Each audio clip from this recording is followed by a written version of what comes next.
Halo, Assalamualaikum warahmatullahi wabarakatuh. Kembali lagi dengan saya, Dia Rahma Sarita Ramadhani dengan NIM akhir 118. Oke, jadi kali ini kita akan membahas bagaimana cara menguji validitas dan juga reliability. Nah, untuk apa sih kita harus menguji validitas dan reliability? Jadi, uji validitas dan reliability ini digunakan untuk menguji keabsahan atas setiap pernyataan yang kita berikan kepada responden, apakah valid atau tidak valid. Nah, supaya kalian tahu bagaimana caranya, simak video ini sampai selesai. Dadah! Nah, jadi langkah pertama, kalian itu harus memiliki pernyataan terlebih dahulu. Jadi di sini saya sudah memiliki 10 pernyataan dan sudah saya berikan kepada 30 responden. Nah, setelah saya ubah dalam bentuk G-sheet, di sini sudah tertera beberapa nama-nama responden dan juga poin yang mereka berikan.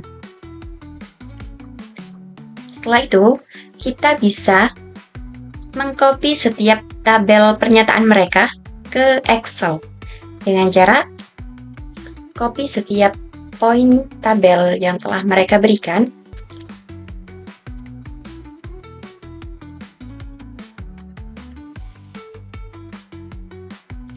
Ctrl C, setelah itu ke Excel, lalu klik di sini dan Ctrl V.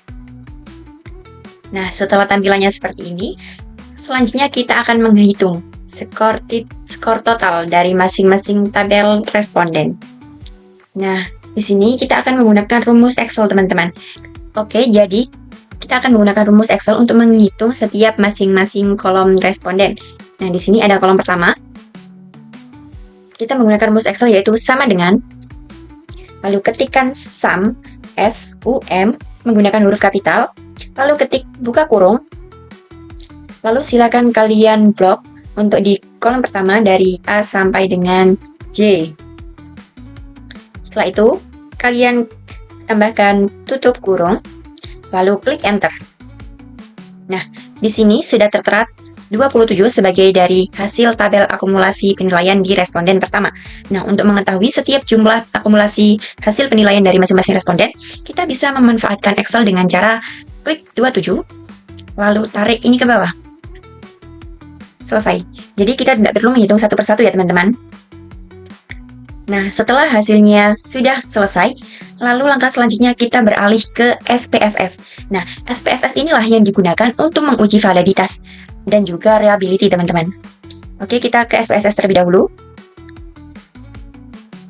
Nah, di variable view, pastikan di name diisi item 1, item 2, item 3, sampai seterusnya. Di sini karena saya menggunakan 10 pernyataan, maka dari itu saya menggunakan item sampai 10. Dan bisa dipastikan teman-teman kalau desimalnya harus 0. Oke. Setelah semuanya seperti ini, kita tambahkan di 11 yaitu hasil sebagai hasil. Desimal sama 0, tetapi measure-nya yang berbeda yaitu scale. Nah, setelah sudah seperti ini, kita bisa ke data view. Di data view, nanti akan tertera item 1, item 2, item 3, dan seterusnya di bagian atas. Lalu kita ke Excel untuk mengcopy hasil dari tabel penilaian responden. Kita copy.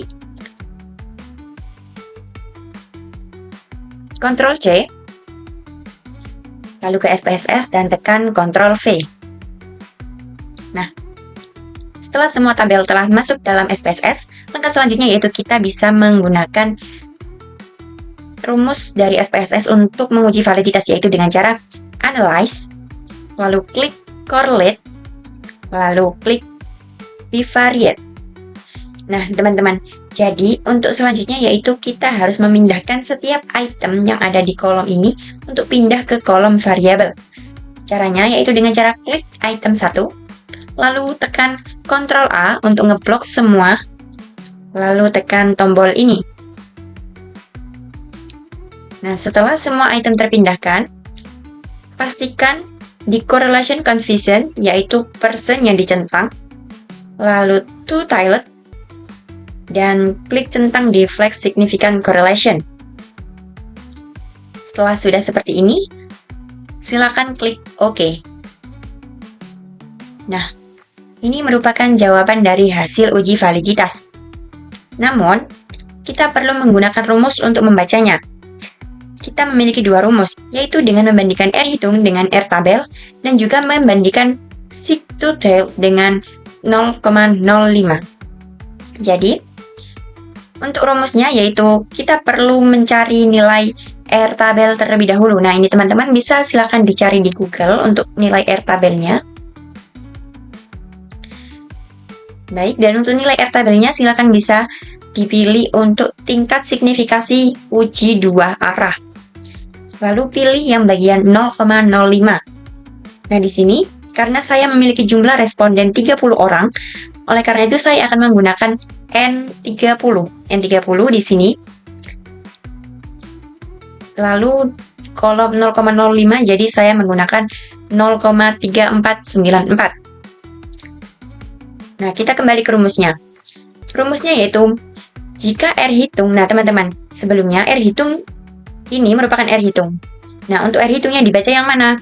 Yang dibaca yaitu yang percent correlation atau yang bagian atas ini. Ini R hitung dibandingkan dengan R tabel yang kita cari di Google. Nah, dengan rumus, jika R hitung lebih besar daripada R tabel, maka item soal angket tersebut dinyatakan valid. Dan jika nilai R hitung lebih kecil daripada R tabel, maka item soal angket tersebut dinyatakan tidak valid. Nah, di sini teman-teman marilah kita bandingkan. Di sini ada R hitung yaitu 781 atau bisa dibaca 0,781. Kita bandingkan dengan R tabel yang telah kita pilih sesuai dengan jumlah responden kita yaitu 0,3494. Nah, bisa kita lihat bahwasanya R hitung saya lebih besar daripada nilai R tabel. Oleh karena itu, angket yang saya miliki dalam item pertama atau pernyataan pertama bisa dikatakan valid. Oke, dan untuk yang selanjutnya, yang kedua, saya memiliki nilai R hitung 0,094 yang akan kita bandingkan dengan 0,3494. Di sini bisa kita lihat bahwasanya R hitung lebih kecil daripada R tabel. Oleh karena itu, poin dari pernyataan kedua bisa dikatakan tidak valid. Nah, dengan perhitungan tersebut, bisa kalian gunakan untuk mengetahui keabsahan dari masing-masing item pernyataan yang telah kalian miliki. Selanjutnya, kita akan beralih ke cara yang kedua, yaitu dengan membandingkan nilai sigtotal dengan probabilitas 0,05. Nah, di sini itu ada rumusnya, yaitu jika nilai sigtotal lebih kecil dari 0,05 dan percent korelasinya bernilai positif, maka item soal angket tersebut valid. Jika nilai sigtotal lebih kecil dari 0,05 dan persen korelasinya bernilai negatif, maka item soal angket tersebut dinyatakan tidak valid.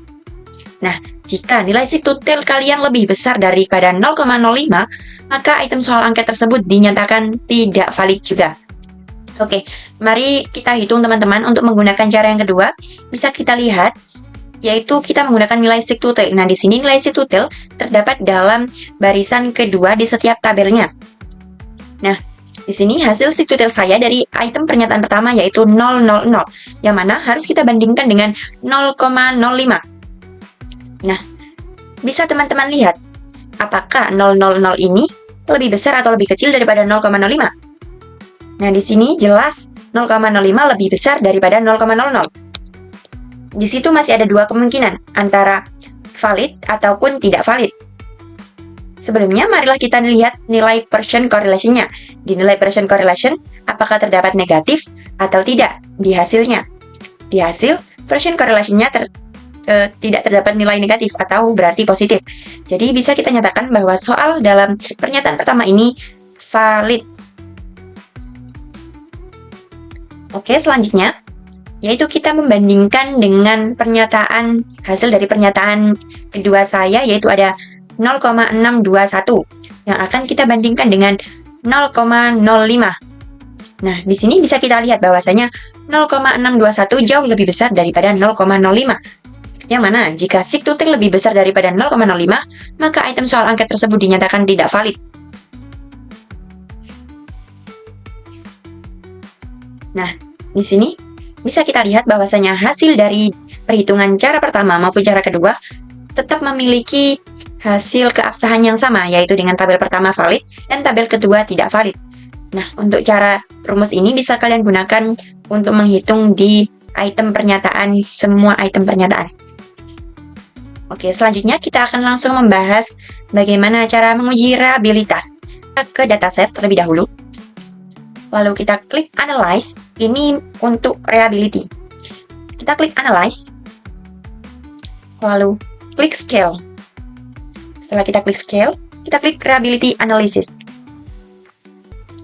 Lalu, kita pindahkan semua item kecuali hasil ke tabel item ini. Item, kita shift ke bawah. Hasil gak usah dimasukkan. Lalu kita klik tombol ini.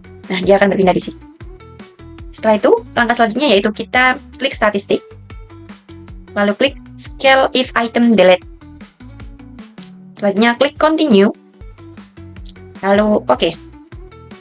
Nah, bisa kita lihat teman-teman, di sini ada reliability dan ini hasil dari reliability perhitungan kita. Nah, teman-teman, di sini muncul reliability statistik. Di sini Chromebox Alpha itu sebagai nilai akhir reliability kita. Dan di sini terdapat N of items. N merupakan jumlah setiap pernyataan yang kita miliki. Di sini saya memiliki jumlah pernyataan 10. Jadi di sini tertulis 10. Nah, bagaimana cara bacanya? Apakah uji reliability ini berhasil, valid atau tidak valid? Nah, cara bacanya yaitu kita harus menggunakan rumus. Di rumusnya yaitu jika nilai Chromebox Alpha lebih besar dari 0,06, maka dapat dinyatakan reliability. Dan jika nilai Chromebox Alpha lebih kecil dari 0,06, maka dinyatakan tidak reliability. Nah, teman-teman, di sini bisa kita lihat nilai Chromebox Alpha saya yaitu 566. Yang mana ini jelas lebih besar daripada 0,06. Nah, jika Chromebox Alpha lebih besar dari 0,06, maka dapat dinyatakan reliability. Nah, di sini bisa kita lihat bahwasanya hasil akhir dari Chromebox Alpha saya itu termasuk reliability, teman-teman. Oke, baik. Sekian tutorial dari saya. Kurang lebihnya mohon maaf. Terima kasih dan sampai jumpa.